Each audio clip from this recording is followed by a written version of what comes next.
This is respect to a senior lawyer. These people have worked with me as junior. Either Kishore Datta works on Bhattacharya or Sabyasachi Banerjee. It's a great humiliation to me. His arrogant attitude has destroyed the entire party. नमस्कार, आप देख रहे हैं news 18 का digital platform और मैं हूं आपके साथ जागृति खंतवाल। तो देखिए, पश्चिम बंगाल की राजनीति में इस वक्त भूचाल आया हुआ है, क्योंकि जिस तरह से तृणमूल कांग्रेस के पिछले 15 सालों से राज्य की सत्ता पर मजबूत पकड़ बना रखी थी, अब उसी पार्टी के भीतर बगावत के सुर तेज होते दिखाई दे रहे हैं। एक तरफ पार्टी के वरिष्ठ नेता और लोकसभा में चीफ व्हिप कल्याण बनर्जी ने खुलेआम ममता बनर्जी के सामने अल्टीमेटम रख दिया है, तो दूसरी तरफ राज्यसभा सांसद प्रकाश चिक बड़ाइक ने इस्तीफा देकर पार्टी की मुश्किलें और बढ़ा दी है। देखिए, सवाल यह है कि क्या टीएमसी अपने सबसे बड़े आंतरिक संकट से गुजर रही है और क्या ममता बनर्जी को अपने ही नेताओं से सबसे बड़ी चुनौती मिलने वाली है।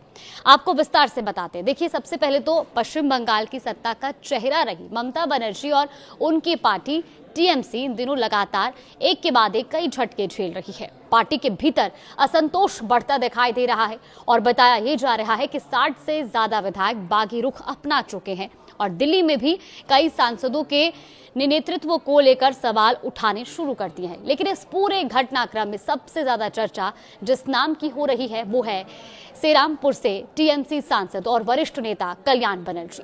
ऐसा इसलिए क्योंकि कल्याण बनर्जी वही नेता है जिन्हें हाल ही में ममता बनर्जी ने लोकसभा में पार्टी का चीफ व्हिप बनाया था।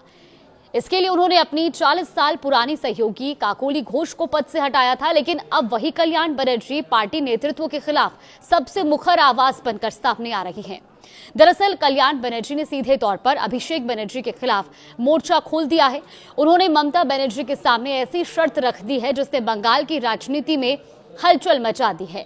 कल्याण बनर्जी ने साफ शब्दों में कहा कि वो पिछले 45 सालों से वकालत और राजनीति में है और इस तरह का घमंडी और अपमानजनक रवैया बर्दाश्त नहीं करेंगे। उन्होंने ममता बनर्जी को संदेश देते हुए कहा कि या तो वो अभिषेक बनर्जी को रखे या फिर उन्हें चुने। अब इस पूरे बयान के बाद कई तरह की चर्चाएं राजनीतिक गलियारों में हो रही हैं, क्योंकि पार्टी के भीतर पहली बार इतनी स्पष्ट और खुली चुनौती देखने को मिली है। कल्याण बनर्जी यही नहीं रुके, उन्होंने अभिषेक बनर्जी पर और भी तीखा हमला बोला। उनका कहना है कि अभिषेक बनर्जी के लिए पार्टी और राजनीति में खेल लगभग खत्म हो चुका है, लेकिन इसके बावजूद उनका अहंकार कम नहीं हुआ।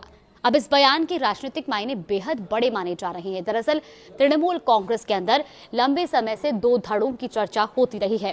पहला धड़ा उन पुराने नेताओं का है जो पार्टी के गठन से ममता बनर्जी के साथ रहे हैं, वहीं दूसरा धड़ा अभिषेक बनर्जी के करीबी युवा नेताओं का माना जाता है। अब तक ये टकराव पार्टी के अंदरूनी गलियारों तक सीमित था, लेकिन कल्याण बनर्जी के सार्वजनिक बयान ने इस संघर्ष को खुलकर सामने ला दिया। राजनीतिक विश्लेषकों का यह भी मानना है कि अगर पार्टी के पुराने और प्रभावशाली नेताओं का एक बड़ा वर्ग अभिषेक बनर्जी की नेतृत्व शैली के खिलाफ खुलकर खड़ा हो जाता है, तो टीएमसी के लिए आने वाले दिन और ज्यादा चुनौतीपूर्ण हो सकते हैं। अब इसी बीच ममता बनर्जी की पार्टी को एक और बड़ा झटका लगा है। टीएमसी के राज्यसभा सांसद प्रकाश चिक ने अपने पद से इस्तीफा दे दिया। उन्होंने राज्यसभा के सभापति को अपना इस्तीफा भेजते हुए तत्काल प्रभाव से इसे स्वीकार करने का अनुरोध किया है। अपने इस्तीफे पत्र में प्रकाश चिक ने राज्यसभा के सभापति और उपसभापति और राज्यसभा सचिवालय के अधिकारियों का सहयोग के लिए धन्यवाद भी दिया, लेकिन सबसे ज्यादा चर्चा उनके इस्तीफे के बाद दिए गए बयान की हो रही है। प्रकाश चिक ने कहा कि बंगाल की राजनीति ने जिस तरह का जनादेश दिया है उसे देखते हुए उन्होंने इस्तीफा देने का फैसला किया। उन्होंने ये भी कहा कि केंद्र और राज्य सरकार के बीच समन्वय की कमी के कारण पश्चिम बंगाल को लंबे समय तक नुकसान उठाना पड़ा और उनके मुताबिक पहले 34 साल के वामपंथी शासन और फिर 15 साल के टीएमसी शासन के दौरान भी केंद्र और राज्य के बीच बेहतर तालमेल नहीं बन पाया, जिसका खामियाजा जनता को भुगतना पड़ा।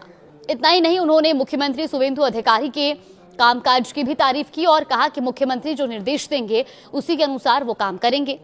प्रकाश चिक का इस्तीफा इसलिए भी अहम माना जा रहा है क्योंकि उनकी गिनती टीएमसी के बड़े नेताओं में होती रही है और ऐसे समय में जब पार्टी संगठनात्मक बदलावों और राजनीतिक चुनौतियों से जूझ रही है, उनका इस्तीफा पार्टी के लिए एक बड़ा झटका माना जा रहा है। एक तरफ वरिष्ठ सांसद कल्याण बनर्जी नेतृत्व पर सवाल उठा रहा है, दूसरी तरफ राज्यसभा सांसद प्रकाश सिंह पार्टी छोड़ चुके हैं और ऐसे में विपक्ष को टीएमसी पर हमला करने का नया मौका भी मिल गया है। तो कुल मिलाकर के पश्चिम बंगाल की राजनीति में तृणमूल कांग्रेस इस समय कठिन दौर से गुजरती नजर आ रही है। पार्टी के भीतर बढ़ता असंतोष, वरिष्ठ नेताओं की नाराजगी और लगातार सामने आ रहे इस्तीफे ममता बनर्जी के सामने नई चुनौतियां खड़ी कर रही हैं। अब सबकी नजर इस बात पर होगी कि ममता बनर्जी संकट को कैसे संभालती हैं। क्या वो पार्टी के पुराने और नए नेतृत्व के बीच संतुलन बना पाएंगी या फिर यह अंदरूनी कलह आने वाले समय में टीएमसी के लिए बड़ी राजनीतिक मुश्किल बन जाएगी। फिलहाल इतना है कि बंगाल की राजनीति में शुरू हुई यह हलचल आने वाले दिनों में और भी बड़े घटनाक्रमों को जन्म दे सकती है। कुछ और अपडेट्स आएगा तो आप तक जरूर साझा करेंगे।